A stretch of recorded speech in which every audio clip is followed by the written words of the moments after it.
By definition, a sleeper team is a team that's kind of under the radar, a team that nobody's really looking at. They think it's going to be a bad team, the team's not going to perform very well. And that's where the St. Louis Cardinals sit, at least for everyone else's opinions. My opinion, I think they're a good team, hence the sleeper team. The Cardinals have a good young core. These players have all come up through the ranks together, and if I'm not mistaken, none of these players were Cardinals before the year 2020. So of course you're asking why. Why do you think they're a sleeper team? Number one, they're strong up the middle. Strong up the middle means they've got a good catcher, shortstop, center fielder. Ivan Herrera is one of the better catchers in baseball, especially one of the better hitting catchers in baseball. Mason Wynn's a very dynamic player, throws 100 miles an hour across the infield, plays great, smart defense, and has the ability to hit for power and average. Which leads us to center field where Victor Scott is. Victor Scott's a player that has a ton of speed, elite defense, and the potential to hit. In 2026, he's really started off the year great, showing that there is still promise within that bat. While we're out in the outfield, let's talk about Lars Nootbaar and Jordan Walker. Lars Nootbaar is a guy that I personally think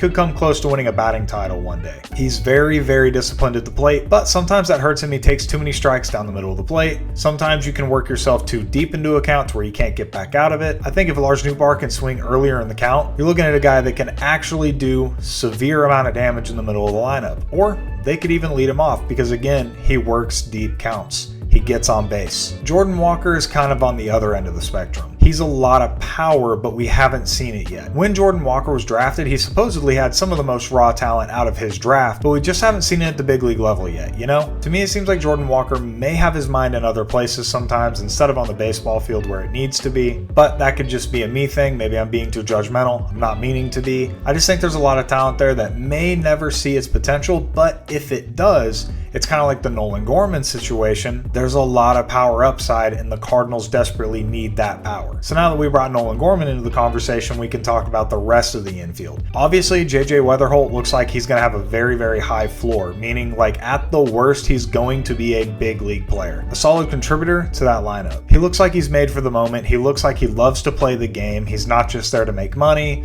to get a check and leave, and he could absolutely be a cornerstone for this infield for many years to come. Kind of like Alec Burleson, the guy that I think the Cardinals should extend. Alec Burleson isn't your prototypical first baseman. He's more about contact, not striking out as much. He still hits for some power. I think he had 18 home runs last year, but he puts up a good at bat, a lot like the guy we talked about earlier, Lars Nootbaar. So as we're talking about the different players in this lineup, we're noticing that the Cardinals really do have a good foundation at the minimum. Defense can kind of be a question mark in some of these spots, but hey, that's okay. Hit first, worry about defense later. The problem is when you play bad defense and also have a pretty weak pitching staff, which in my opinion, that's the weakest part of this Cardinals team, is the pitching staff.